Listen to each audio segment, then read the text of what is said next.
Hello! Let's do another configuration. Today we're gonna look at probably my perfect daily driver. It's a perfect mix between sporty looks, but also classic, daily, and a lot of understatement.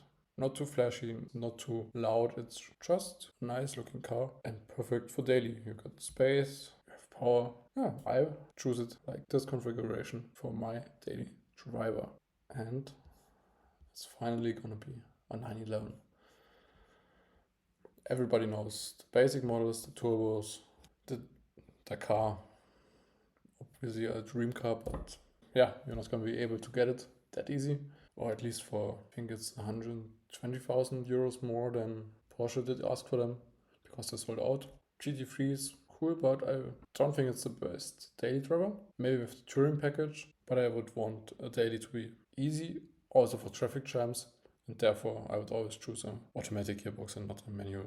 GT3 RS, super cool, but it's a race car, not a daily car. Also the ST, it's just the GT3 RS without the wing. So for the daily, I have to choose a basic. I would choose it as a coupe, not a convertible, and also not a Targa.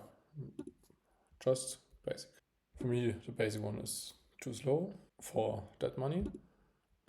So it should be an S, or what I would choose is the GTS. Perfect mix between power, 480. Perfect power for daily driving, not too much, not too little. 3.4 seconds, it's okay. It's not really fast, but it's a good time. And 311 kilometers as top speed. That's impressive. You're faster than most other cars and almost every other car.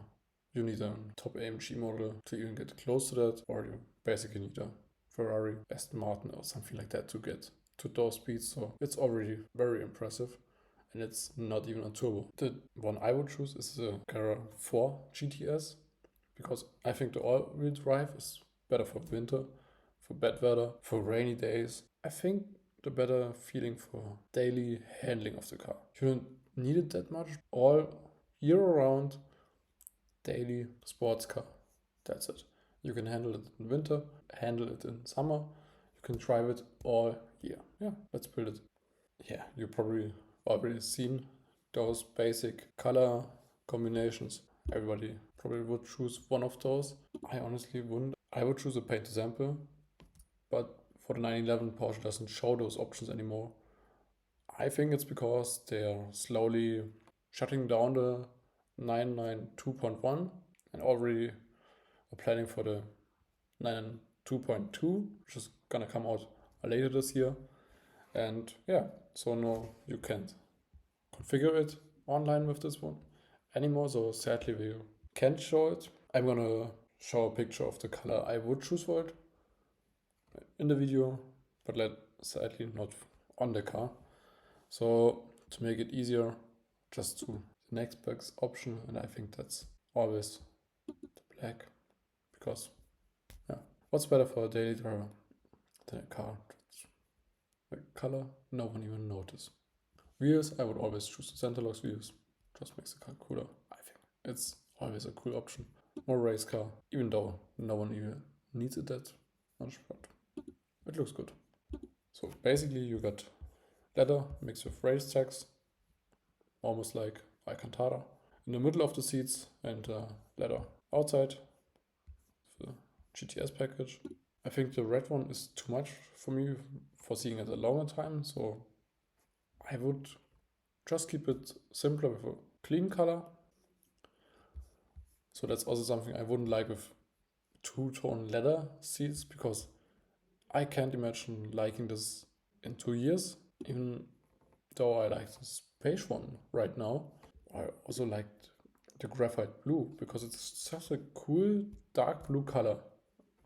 It's almost like black, but it's slightly different, and you're probably gonna like it in a few years from now on.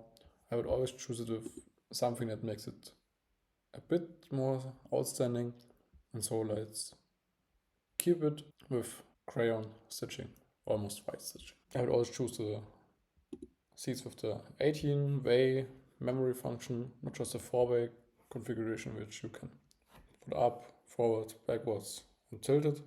So you got way more it's way more comfortable to sit in it for a longer time. So I would choose those, not the comfort seats, because they are less ways to configure it.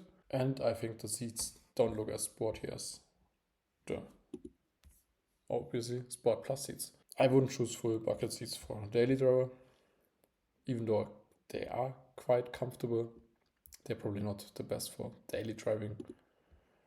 So a little bit of comfort is something I would want, and I would always want seat heating, and you can't choose heated seats with those at Porsche. So let's do the seat heating, and also because of leather, it's possible to do seat ventilation. You can't race tech seats with seat ventilation, and in summer it's gonna get hot in there, so maybe for the summer seat ventilation is a good option. I would choose it. I wouldn't choose any lightweight packages because they just remove the back seats, or that's the part of the option you're gonna see the most at the car. Yeah, and that's not very practical, even though the seats are small, very small in the back. Definitely not for longer trips, but you can take 4 people on a really short trip. For a drive around the corner, you got enough seats, and I would keep them. Or for your children, or for luggage, it's maybe even a better option, but not the better option with the bucket seats, because the bucket seats don't fold.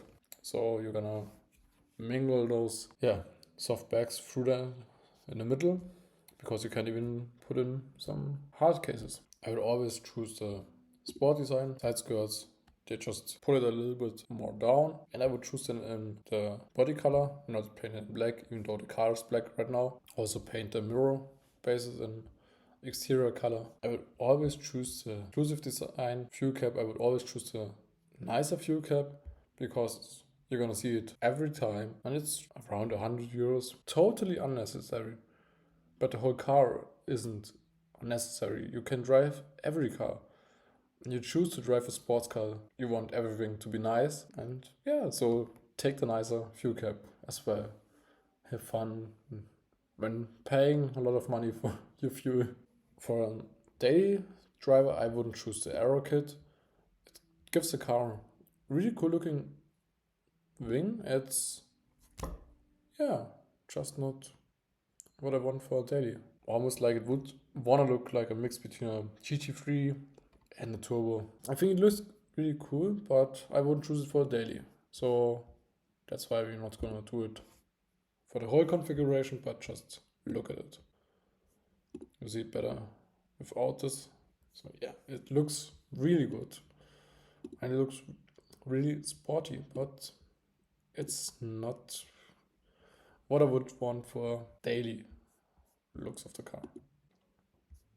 It also gives the car some modifications on the front, and I think it's not necessary for a daily driver. For daily, I wouldn't choose a lightweight roof. You don't need this weight reduction. You don't need any weight reductions at this car when you drive daily. It's not a race car. It's just a nice, good looking sports car you drive daily.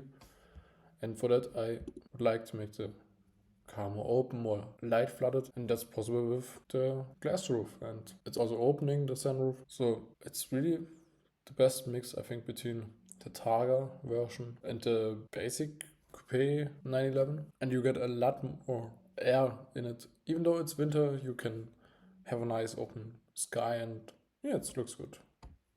I really liked it when driving it. I would always choose the roof system.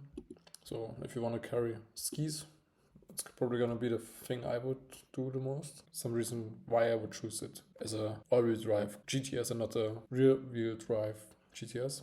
I would choose the protective foil on every car. I will choose almost every option you could choose.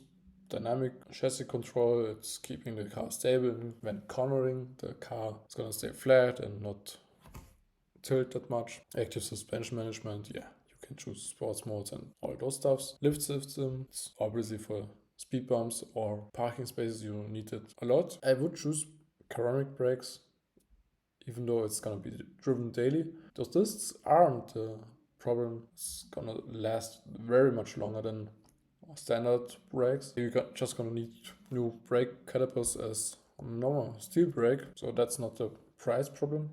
The problem is gonna be when you're ever gonna need to replace them. Then it's gonna be expensive, but they last a lot longer than normal ones. I wouldn't choose them in yellow, I would choose it in black. Even though you're gonna pay 500 euros or something like that more than for the yellow ones. Rear axle steering, obviously for cornering, and most importantly for parking. Daily, I wouldn't choose a manual driven car for daily traffic jams and everything. It's gonna be easier. Lights, I would keep them as dark and clean looking as possible. So tinted, and also the exclusive design. Tail headlights, it's removing this red line in the middle. Here in the middle you got this light sword, and yeah, it's just gonna be cleaner. Automatic dimming mirrors, obviously it's nothing new. I just wonder why it's not a standard for a car that's costing over 100,000 euros. I really don't understand why anyone would ever choose a rear wiper on a 911. It doesn't make sense for me. It's just not looking good in any way. And I would always choose noise cancelling and privacy glass combined.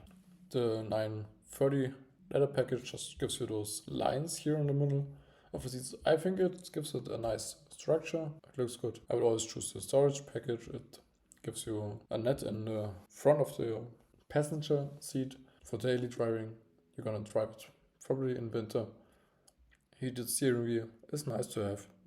Not really necessary. I think heated seats are way more usable in more situations, but you never know if the next buyer would want it. Just pay those few extra euros so you have it. And I would always choose it with the carbon fiber because it makes it look way more sportier. And the steering wheel is the part you see the most in the car. If you're looking out of the car, you're steering it.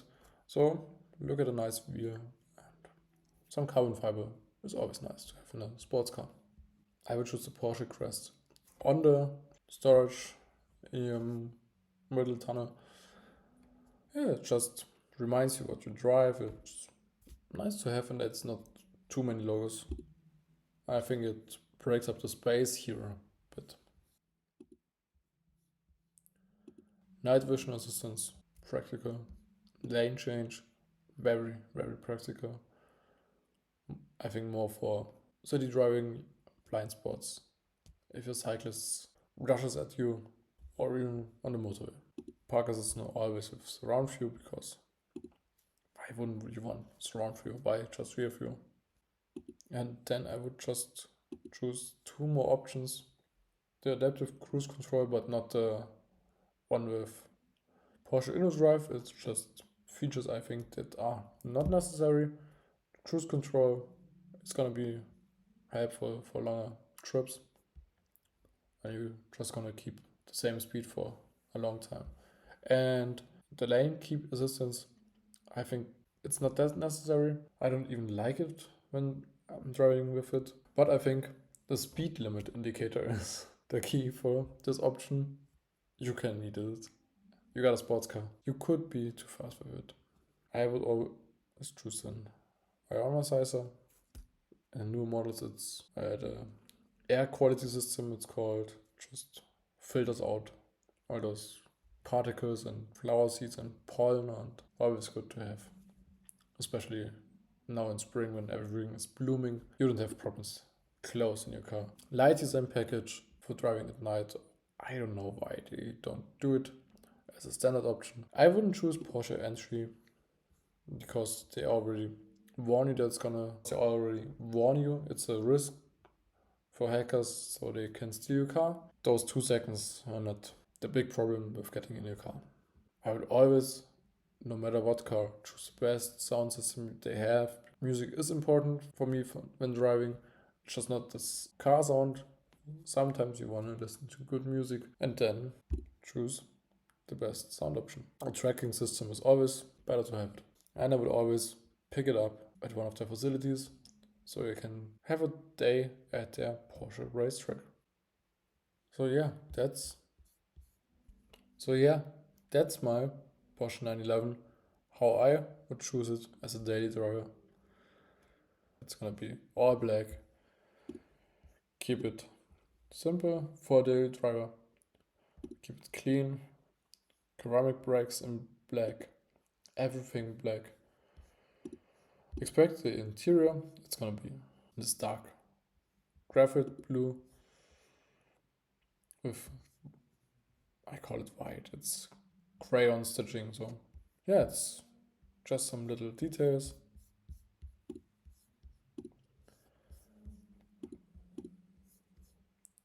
And if you would want it as an inspiration for your car, or yeah, would want to buy it like this, just use this code and you can look at the configuration, change it, modify it, or order it like that. Have fun with it. Fun with your configuration. Let me know what you think about it. Bye bye.